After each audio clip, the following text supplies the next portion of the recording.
70을 먹은 어느 할아버지가 40 초반의 젊은이에게 충고를 합니다.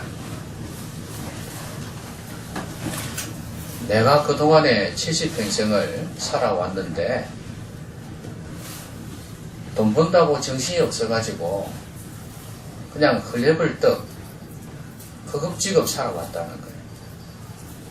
그래서 내가 70이 딱 되고 보니까 내가 무엇 때문에 그렇게 바쁘게 살아왔는지 도무지 이해가 안 된다. 자네는 그렇게 살지 말게. 나는 70이 되고서야 꼭 꿈에서 깨어난 것 같네. 그러면서 내가 왜 진작 이렇게 살지 못했던가. 이제야 비로소 행복을 느낀다네. 나는 그때 왜 그렇게 정신없이 살았는지 모르겠다. 그런 후회를 담아서 그 젊은이에게 이야기를 하는 장면을 보았습니다. 지혜롭다는 것은 내가 그러길 잘했지 하는 것이 지혜로운 것입니다. 그러지 말았어야 했는데 하는 게 바로 어리석은 거죠. 우리 인생은 누구나 후회할 만한 일을 합니다. 그리고 그러지 말았어야 했는데 그렇게 안타까워하는 삶을 다 살아요. 하늘을 지나고 또 그런 생각을 하죠. 그런데 그렇게 후회하는 것보다도 그러길 잘했지, 감사합니다 하는 말이 더 많으면 그 인생은 그래도 괜찮은 인생이에요. 그런데 그러기보다도 후회하고 단식하는 말을 많이 한다면 그 인생은 좀 잘못된 삶을 살았다, 그렇게 볼 수가 있는 거죠. 그 할아버지는 이제 한 70 됐으니까 얼마 더 살지 모르죠. 우리도 각자의 남은 삶이 있습니다. 그런데 이제 다 인생이 끝나고 난 뒤에 우리는 어떤 말을 하게 될 것인가 하는 것입니다. 그때 가서 그런 후회하면 더 늦지 않습니까? 그렇죠?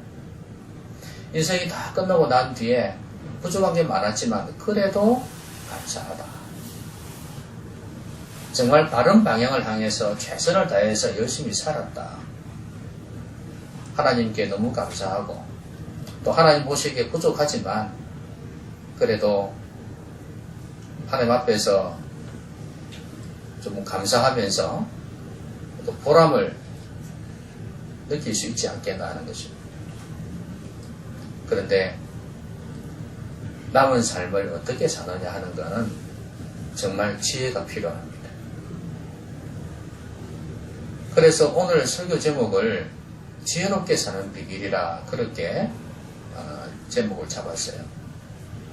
어떻게 하면 우리의 남은 생애를 좀 더 지혜롭게 살 수 있을까?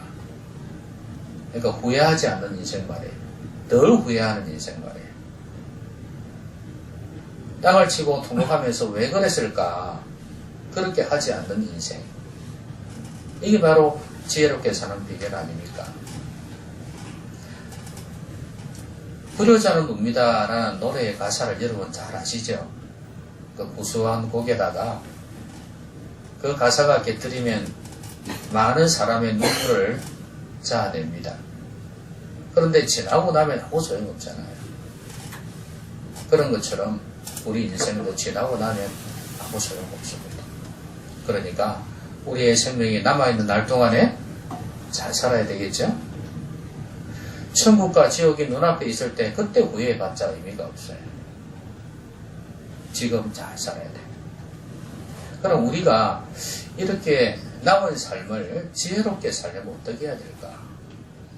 이 한 해가 지나가면서 또 한 해가 오지 않습니까?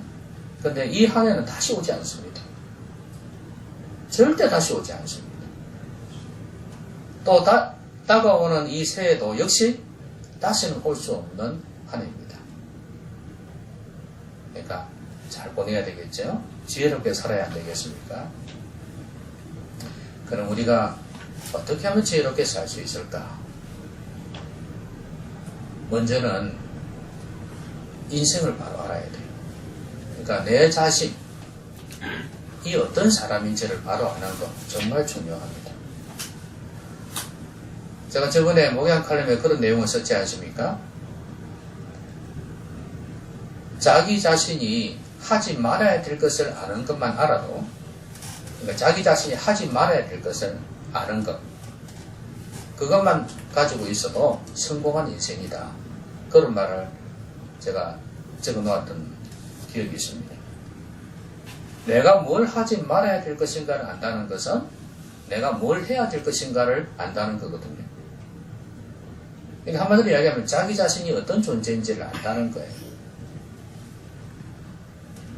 엉뚱한데 하지 말아야 될 것을 계속하고 있으면 그 인생은 실패한 인생이 되지 않겠습니까? 내가 뭘 해야 될까를 아는 게 참 중요합니다.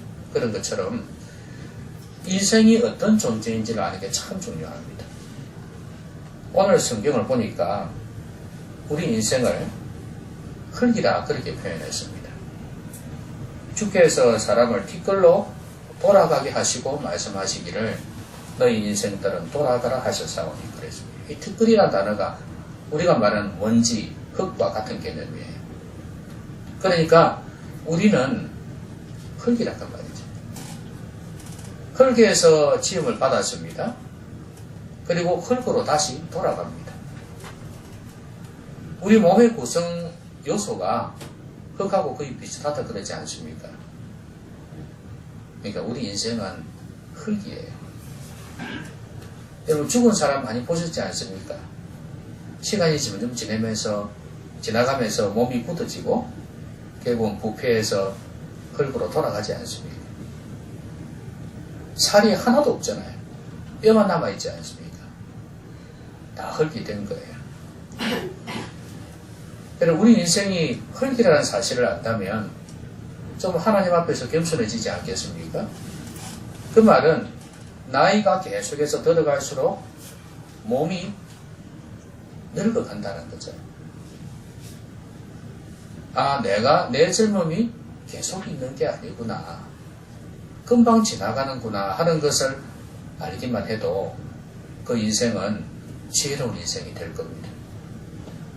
그러면 내 이 젊은 시기를 어떻게 보낼 것인가를 안다 그 말이죠. 많은 사람들이 착각을 해요. 새해가 또 오니까, 또 한 해가 오니까 계속해서 내 인생이 유지될 것처럼 생각합니다. 절대 다시 오지 않습니다. 내가 지금 늙어가고 있구나. 그래서 조금 더 가면 이제는 그동안 수 없는 그런 지경에도 이를 수 있겠구나. 그걸 생각한다면 내가 움직일 때, 눈으로 볼 수 있을 때, 귀로 들을 수 있을 때 하나님 기뻐하시는 것을 더 많이 해야 되겠구나. 그런 생각을 하지 않겠습니까? 이게 바로 지혜로운 삶을 사는 비결 아니겠습니까? 그리고 오늘 본문에 보니까 그들은 잠깐 자는 것 같다고 그랬지 않습니까? 아까 그 할아버지가 그랬지 않습니까? 꼭 꿈에서 깨어난 것 같다. 꿈에서 산 것처럼 그렇게 잠에서 산 것처럼 그렇게 취해 살다가 이제는 정신을 차리고 보니까 70이더라 이거예요. 이제 정신을 차린 거다 이 말이죠. 그래서 사실 잠을 자는 것처럼 순식간에 지나간다 그 말입니다. 아, 세월이 빠르구나 하는 것이죠. 아마 나이가 들어가면 갈수록 더 시간은 빠를 거예요. 그렇죠?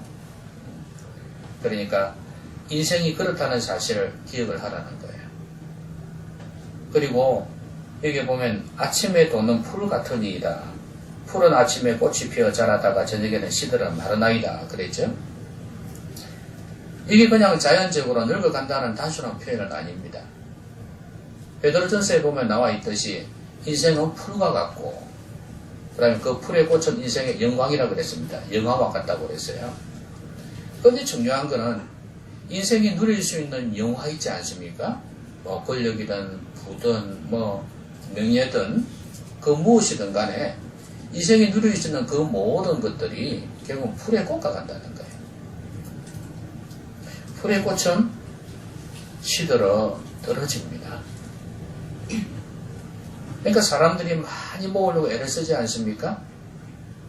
그러니까 또 자식들에게 물려주려고 하고, 그런데 자기 입장에서 보면 어떻습니까? 삼성 이근혜 회장이 돈을 써봤자 얼마나 쓰겠어요? 주식 많이 가지고 있고 많은 재산을 가지고 있겠죠. 그냥 자기 소유일 뿐이에요. 자기 이름으로 그냥 등록된 것 뿐이에요. 그거 사용하는 거 얼마나 되겠어요? 그런 말 있지 않습니까? 부자나 가난한 자나 먹는 건 밥 3끼 똑같다. 그러지 않습니까? 자기가 뺄 수 있어요? 뭐 잠을 더 많이 자본 분들 더 좋은 게 뭐가 있고, 음식 더 많이 먹어본 분들 더 좋은 게 뭐가 있어요? 옷은 종류가 다르겠지만 다 옷 입고 사는 거 아니겠습니까? 실제 누리는 거 별거 없어요. 권력이란 것도 얼마나 무상한지 여러분이 언론을 통해서 보지 않습니까? 그렇게 인기를 구가하다가도 한순간에 그냥 인기가 급락하는 그런 모습. 오늘의 친구가 내일의 적이 되어버리는 그런 현실의 모습을 보면서 참 권력은 무상하다. 그걸 아마 정치가들도 많이 느낄 거예요. 그것만 그렇습니까? 회장이며 사장이며 이런 사람들은 말할 것도 없어요. 거래하다가 어떨 때는 배신하고 돌아서는 사람도 많을 거고요. 그러면서 느끼는 게 인생 무상이다 하는 거 느끼지 않겠습니까? 인생이 추구하는 그 모든 것들이 얼마나 허망한 것들인지 깨닫는 게 참 중요해요. 솔로몬이 그걸 미리 깨달았어요. 깨달았으면 좋았을 텐데 늦게 깨달았어요. 지나고 나니까 헛되고 헛되더라 이런 고백을 했지 않습니까? 좀 진작 알았으면 얼마나 인생이 달라졌을까. 여러분, 늦었다고 할 때가 빠른 때입니다. 그러니까 지금이라도 그것을 깨닫는다면 지혜로운 인생이 될 것입니다. 그리고 연수의 자랑은 수고와 슬픔뿐이라고 그랬죠. 나이가 더 들어가면서 자랑할 게 뭡니까? 흔히 나이 드신 분들이 젊은 사람들 보고 그런 말 하잖아요. 넌 나이 몇 살 먹었어? 그러지 않습니까? 그러니까 내가 니보다 나이 많다는 거죠.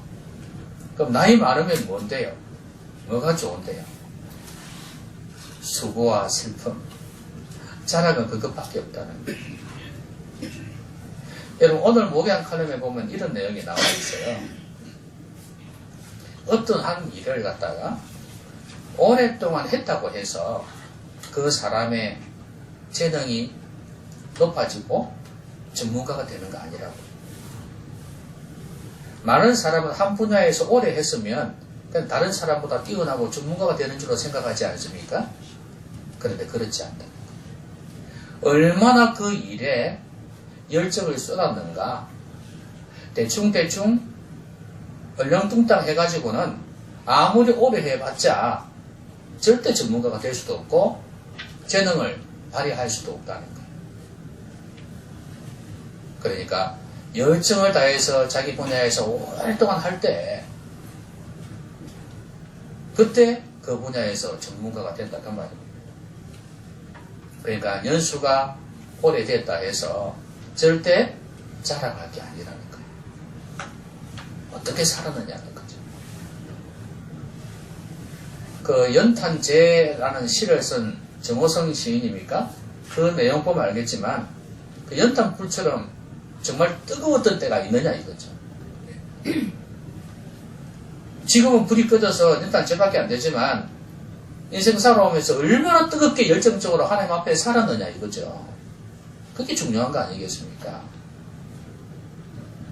근데 설령 그렇게 살았다 할지라도 인생 연수의 자랑은 수고와 슬픔뿐이다. 그렇게 말씀을 합니다. 이게 인생입니다. 그러니까 우리 인생이 대단한 존재인 것 같지만 이런 인생인 거라는 걸 알면은 하나님 앞에서 좀 더 겸손해지지 않겠어요? 그리고 좀 더 지혜로운 인생을 살아갈 것입니다. 왜 우리가 역사 공부를 합니까? 왜 위인 전개를 읽죠? 과거의 실수를 되풀이하지 않기 위해서. 그리고 과거에 잘했던 사람을 본받아서 더 나은 사람이 되기 위해서 하는 거 아니에요? 그래서 우리가 우리의 인생이 이렇다는 것을 잘 알게 되면 우리는 좀 더 지혜롭게 살아갈 수 있을 것입니다. 그럼 우리가 남은 삶을 이렇게 지혜롭게 살려면 우리 자신 인생에 대해서도 이렇게 잘 알아야 되지만 또 알아야 될 것이 있습니다. 바로 하나님이에요. 하나님을 잘 알아야 합니다. 하나님이 어떤 분인지를 아는 거 너무 중요합니다. 왜냐하면 우리 인생은 흙으로 지음을 받았거든요. 하나님께서 우리를 창조하셨거든요. 그러니까 하나님이 어떤 분인지를 알아야지 우리 인생을 지혜롭게 살 수 있다는 말이에요. 오늘 본문에는 이런 말씀이 있습니다. 2절에 보니까 산이 생기기 전 땅과 세계도 주께서 조성하시기 전 곧 영원부터 영원까지 주는 하나님이십니다. 하나님은 전능하신 하나님, 스스로 계신 하나님이라는 거예요. 인간에 의해서 지음받은 신이 아니라는 겁니다. 그리고 이 사람을 티끌로 돌아가게 하셨다 그랬죠. 결국은 인생의 주인입니다. 가라 하면 가야 되고 오라 하면 와야 되는 게 인생이라고 말이에요.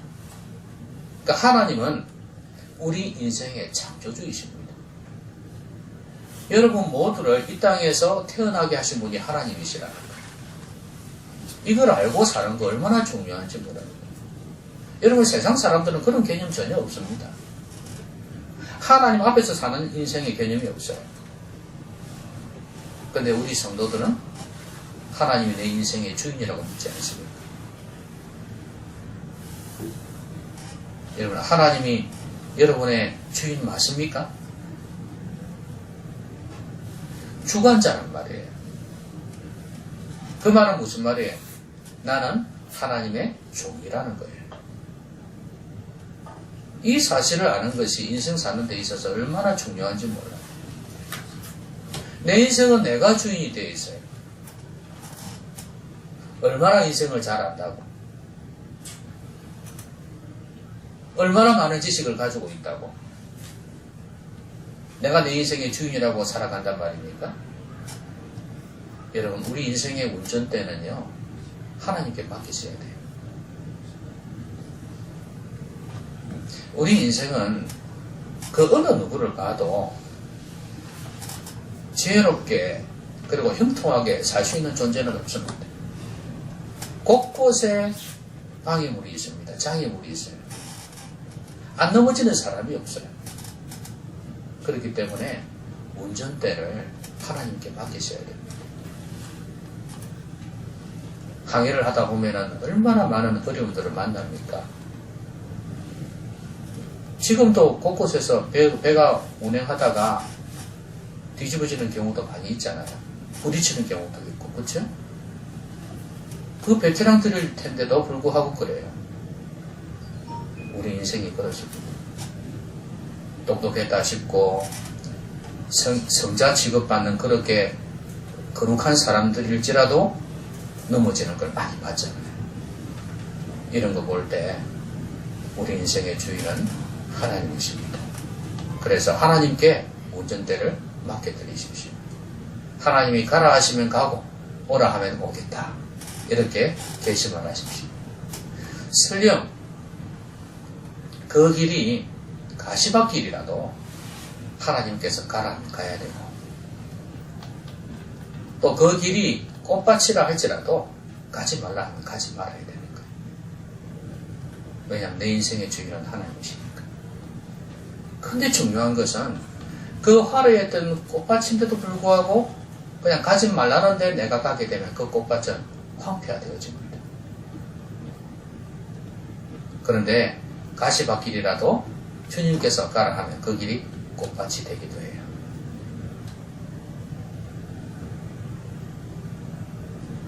하나님께서 내 인생의 주인 되신다는 거 이걸 알아야 하고, 그 다음에 이런 말씀이 있습니다. 홍수처럼 그들을 쓸어가신다 그랬죠?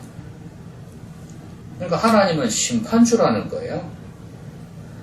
이 풀이, 꽃이 피어서 자라다가 시드는 것처럼 말이에요. 주의 노에 소멸된다 그랬죠? 그러니까 우리가 이렇게 뭔가 이렇게 대항할 수 있는 존재가 아니라는 거예요. 소멸될 수밖에 없는.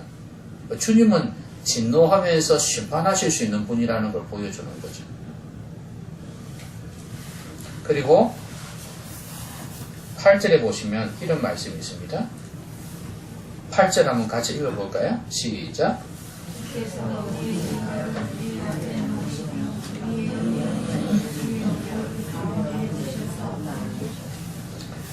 우리의 죄악을 주의 앞에 놓는다. 그 다음에 우리의 은밀한 죄를 주의 얼굴빛 가운데 두신다. 이런 말씀들은 뭐겠어요? 하나님께서 우리의 죄악을 다 보고 계신다는 거예요. 은밀한 죄악까지 보고 계신다는 거예요. 여러분, 이거 아는 게 우리 인생 사는데 참 중요합니다. 아까도 말씀드렸지만 코람데요. 하나님 앞에서 사는 인생이 참 중요해요. 많은 사람들이 안 보니까 괜찮을 거야. 이렇게 생각하며 살다가 실패하잖아요. 하나님께서 지금 보고 계신다는 걸 알아야 되는데, 그러니까 은밀한 죄악까지도 다 보고 계신다. 주의 얼굴빛 가운데 두셨다는 것은 그 죄악을 보고 고개를 돌리실 수도 있다는 거죠. 그러니까 이 사실을 아는 것만 해도 그 인생은 정말 지혜로운 인생이 될 것입니다. 아무도 보는 사람이 없을 때 나는 누구인가? 하나님 앞에서 사는 인생이 되라는 거예요. 정직하라 그 말이죠. 진실하라 그 말이죠. 죄 짓지 마라 그 말이에요. 우리의 한 해를 돌이켜보면서 나는 과연 하나님 앞에서 살았던가 하는 겁니다. 그걸 한번 돌아보라는 겁니다. 그래서 하나님 앞에서 사는 인생이 되어지면 새해는 좀 더 밝아지지 않겠습니까?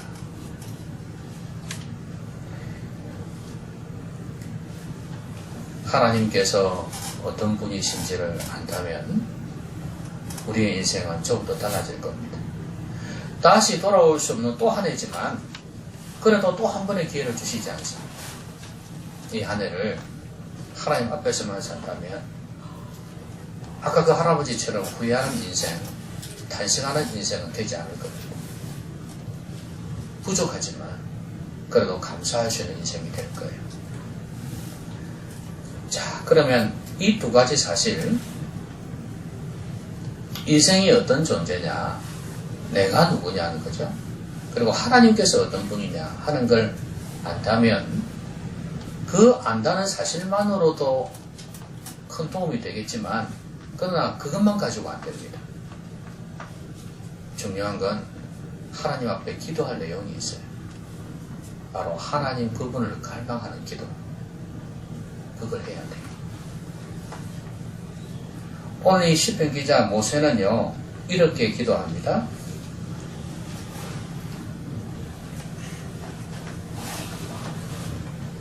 13절에 보시면 12절부터 나와 있죠. 우리에게 우리 날 계수함을 가르치사 지혜로운 마음을 얻게 하소서. 하나님 앞에 기도하는 거죠. 하나님, 내 남은 날을 계수하는 지혜를 달라는 거예요. 우리는 그걸 잊고 살 때가 얼마나 많습니까? 그죠? 그러니까 내 남은 날이 얼마일까? 과연 내가 80까지 살 수 있을까? 85세?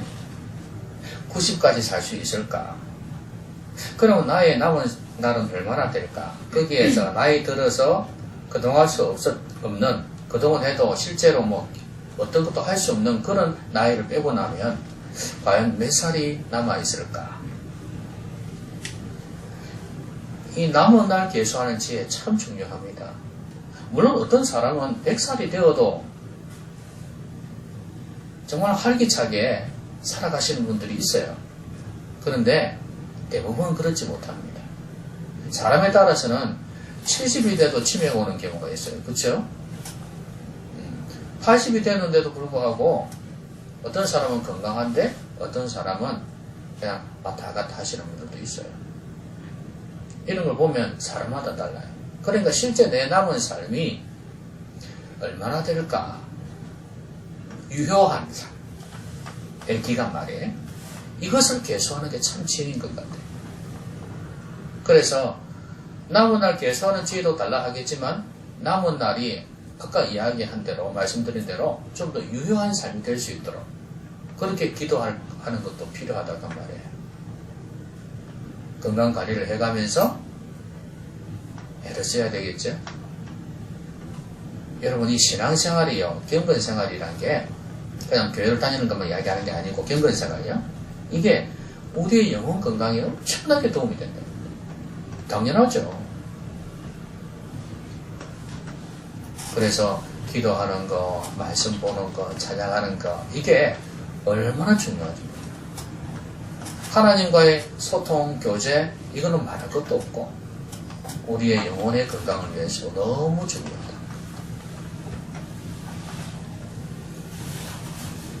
여러분 같은 업에 종사를 해도 사람의 차이가 천차만별이듯이 같은 신앙생활을 해도 사람이 천차만별이라는 사실을 아셔야 합니다. 그래서 남은 날 계수하는 지혜를 달라고 기도하셔야 됩니다. 그리고 또 하나는 13절에 보니까 이제 이런 기도합니다. 여호와여 돌아오소서. 이게 핵심 포인트예요. 지금 순식간에 주의 분노 중에 나의 날이 지나갔단 말이죠. 이제 하나님 좀 돌아와 달라는 거예요. 그래서 제일 먼저 기도하는 게 돌아와서 뭐 해달라는 거냐? 긍휼히 여겨달라는 거예요. 여기 보면 주의 종들을 불쌍히 여기소서. 언제까지니까 그랬어요. 우리를 좀 불쌍히 여겨달라는 거예요. 하나님의 진노 가운데 있으니까 여러분 우리의 삶에 하나님께서 긍휼히 여겨달라는 기도 이게 왜 필요하냐 하면 하나님께서 우리를 마냥 칭찬만 하시지는 않거든요. 예? 하나님께서 우리를 마냥 칭찬만 하지 않는다고요. 뭐 축복의 하나님, 사랑의 하나님, 선하신 분 이러니까 하나님께서 마냥 우리를 그냥 오냐 좋다고만 하실 것처럼 생각하지요? 천만의 말씀입니다. 오늘 이 모세의 기도의 내용처럼 하나님께서는 우리의 죄악을 보고 크고 작은 죄악들을 하나님이 너무나 잘 알고 계시기 때문에 그걸 보고 더 축복해 줄 수 있는데도 불구하고 안 주시는 경우도 있고 어떤 경우에는 벌을 주시는 경우도 있습니다. 그럴 때 빨리 깨닫는 게 참 중요해요. 그리고 하나님의 긍휼을 구해야 해요. 하나님 긍휼히 여겨 주십시오. 여러분 하나님 불쌍히 여겨달라는 기도해 보셨습니까? 그거는 벌써 내 문제를 직감하고 있다는 거고요. 그래서 내 문제를 고치겠다는 하나의 의지입니다. 이게 참 중요해요. 근데 사람들은 이런 기도 안 하고 그냥 마냥 하나님 앞에 달라고만 하는 경우가 많아요. 나를 불쌍히 여기소서.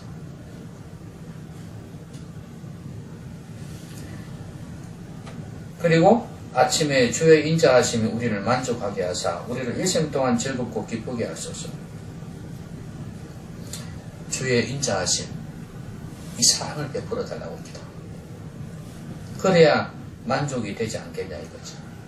그리고 일생 동안 즐겁고 기쁘게 되지 않겠냐 이거예요. 여러분 우리 인생은요 하나님의 사랑 없이는 살 수가 없습니다. 여러분 하나님의 인자하심을 구해야 합니다. 하나님 좀 사랑해 주십시오.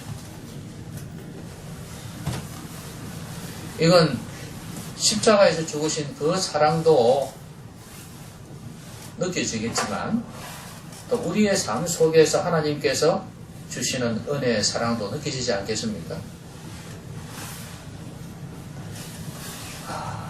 여러분, 사랑받으면 행복합니다.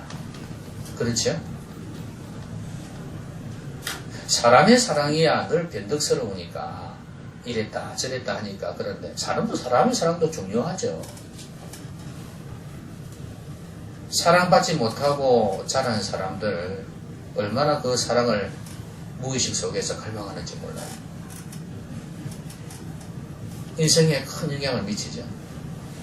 하물며 하나님의 사랑을 말할 것도 없습니다. 저도 하나님의 사랑에 굶주려 있습니다.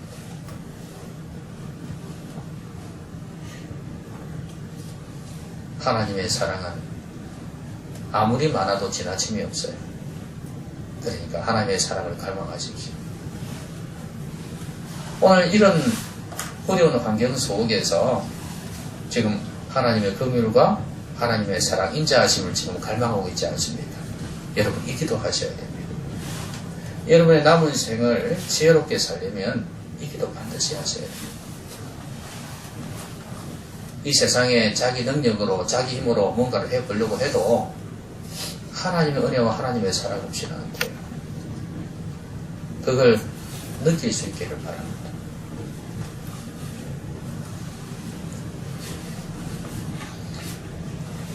그리고 15절에 보면 이런 말씀이 있어요. 우리를 괴롭게 하신 나의 수대로와 우리가 화를 당한 연수대로 우리를 기쁘게 하소서. 지금까지 많이 괴로웠죠. 적들로 인해서, 질병으로 인해서, 환경의 어려움으로 인해서 어려움들이 많았을 것입니다. 그런데 괴롭게 하신 나의 수대로와 우리가 화를 당한 연수대로 우리를 기쁘게 해달라. 이제는 이만큼 했으니까 이제는 앞으로는 그러니까 인생을 딱 반으로 쪼갠다고 보면 되겠죠? 그동안 이렇게 살아왔으니까 앞으로는 기쁘게 해달라는 거죠. 회복입니다, 회복. 지금 고생 많이 했지 않습니까? 지금까지 많이 힘들었지 않습니까? 그러니까 이제 제 남은 생에는 좀 기쁘게 해달라는 거예요. 반전시켜 달라는 거예요. 여러분의 인생을 한번 돌아볼 때도 한 많고 힘든 게 많았지 않습니까? 이제 이 기도 하십시오. 하나님, 긍휼히 여겨주시고 인자하심 베풀어 주시고 남은 생에는 기쁘게 해주십시오. 여러분, 기쁨이 뭐 내 마음대로 됩니까? 안 되잖아요. 네? 하나님께서 함께 해주셔야지 기쁘지. 여러분, 아이는요, 아무리 풍성한 걸 갖다 줘도요, 옆에 엄마가 없으면 그냥 행복하지는 않아요. 울고 굶어 찼습니다. 우리 집 앞에 어린이집이 있거든요. 아침마다 싸움이에요, 싸움. 엄마가 갖다 맡기고 일하러 가야 되잖아요. 그러니까 애들은 잘 적응된 애들은 이제 들어가는데 작은 애는 아직도 막 울면서 안 가려고 그래요.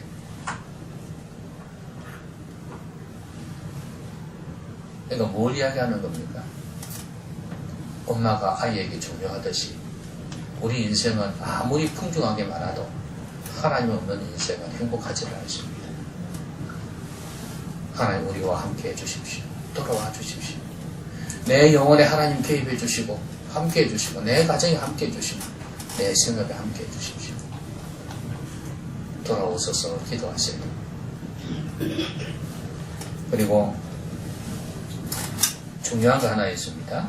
17절에 보면 주 우리 하나님의 은총을 우리에게 내리게 하사 우리의 손이 행한 일을 우리에게 경고하게 하소서. 우리의 손이 행한 일을 경고하게 하소서.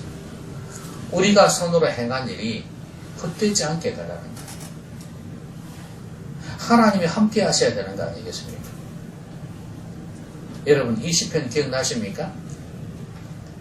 하나님께서 집을 세우지 아니하시면 세우는 자의 수고가 헛되고 여호와께서 성을 지키지 아니하시면 파수꾼의 경성함이 헛사로다. 20편 기억나십니까? 하나님께서 함께 해주지 않으시면 안 된다는 거예요. 우리의 수고가 하나님이 함께 하셔서 견고하게 주셔야지 열매를 맺는 거다는 말이에요. 여러분, 그런 거 받지 않습니까? 어떤 애는 10시간을 공부를 하는데 성적이 60점밖에 안 나오는데, 어떤 애는 5시간밖에 공부하는데 성적이 90점 나오는 애도 있어요. 노력에 비해서 너무 열매가 다르죠, 그렇죠? 결과가? 인생도 그렇습니다. 돈 벌려고 어떤 사람은 그렇게 애를 쓰면서 돈을 벌려고 합니다. 다른 사람보다 더 신경 쓰고 더 많은 시간을 노력하고 애를 씁니다. 그런데 어떤 사람은 그보다 못해도 돈을 더 많이 버는 경우가 있어요. 이거 뭐예요? 우리 인간이 수고한 대로, 손으로 수고한 대로 열매를 거두면 얼마나 좋겠습니까? 그게 안 되는 게 인생이더라는 거예요. 그래서 기도하는 게 그거예요. 하나님 돌봐주셔서 내가 한 개 하면은 2개 해달라. 아니, 최소한 한 개 하면 한 개는 좀 거두게 해달라. 그런 기도예요. 거기에서 한 개 했는데 2개 되면 더 좋겠죠, 그죠?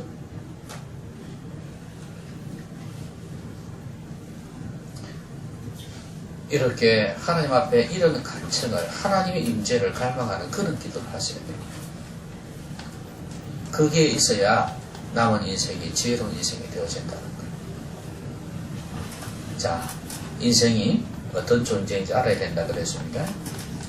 여러분, 우리 인생 참 하나님 앞에서 별 볼일 없는 인생입니다. 아무리 대단한 것 가졌다 해도 그 일뿐입니다. 그냥 가라 하면 가야 되는 피조물이에요. 그리고 우리 몸이 흘리기 때문에 늙어갑니다. 쏜 살같이 빠릅니다. 잠깐 자는 것 같아요. 그리고 자랑은 수고와 슬픔뿐이에요. 여러분, 이 사실을 잊지 말아야 돼요. 내가 잘났다 싶은 생각이 들 때도 이 사실을 잊지 말아야 돼요. 내한테 대단한 게 들어왔다 할지라도 이 사실을 잊지 말아야 돼요. 나는 인생이다. 인생일 뿐이다. 흙이라는 사실 잊지 말아야 됩니다. 그리고 하나님은 어떤 분인지를 알아야 돼요. 하나님은 내 삶의 주인 되시는 분이다. 내 삶의 주관자. 왜? 나를 만드셨거든. 이 땅에 내 모습 이대로 이 땅에 지으시고 나를 이 땅에 존재하게 하신 분이 하나님이시거든요. 주인이십니다. 그래서 잘못 살면은 하나님의 진노로 소멸시키시는 분이에요. 홍수처럼 쓸어가시는 분이에요. 나는 하나님 앞에서 종일 뿐이다. 하나님은 내 삶의 주관자이다. 심판주라는 사실 잊지 말아야 됩니다.